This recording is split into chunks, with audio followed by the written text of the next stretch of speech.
Hello and welcome to Deck Builders Los Angeles, where we talk all things outdoor living.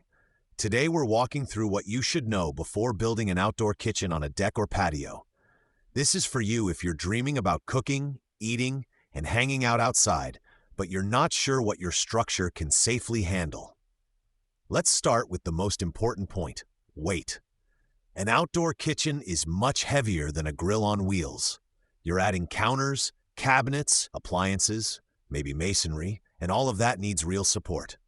On a deck, that means footings, posts, beams, and joists must be sized to carry that extra load for the long haul, not just for a single party.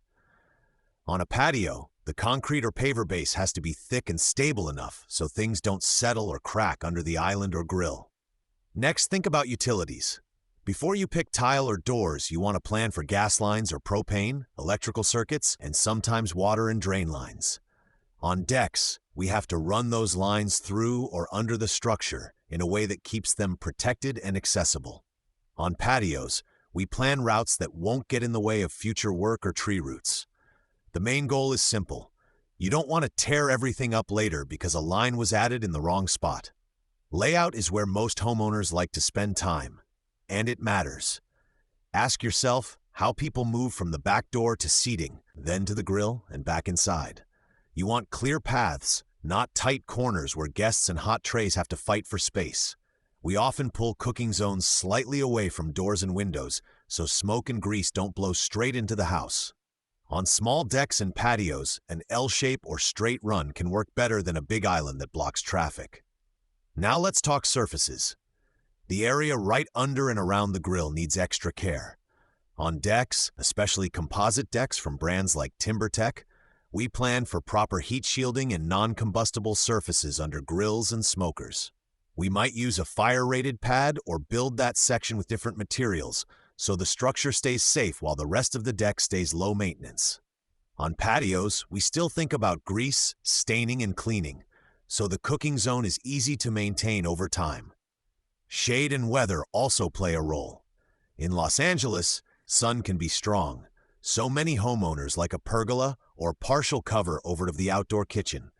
That helps with comfort and protects doors and finishes from direct sun and light rain. At the same time, we have to plan for venting and clearances around grills and any heaters, so smoke and heat have a safe path out. It's one more reason to design the structure and the kitchen together instead of treating them as separate projects. Lighting is another detail that makes a big difference. Good task lighting over the cooking area, plus softer lighting over seating and pathways, makes the space easier and safer to use after dark.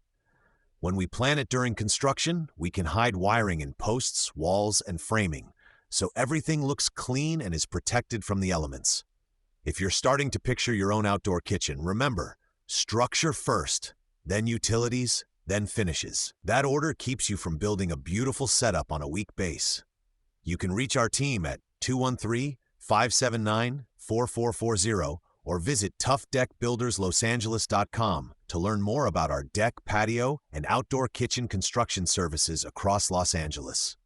At Tough Deck Builders Los Angeles, we design outdoor kitchens that your structure can safely support, so you can enjoy the space without worrying about what's underneath. Thanks for listening to Deck Builders Los Angeles.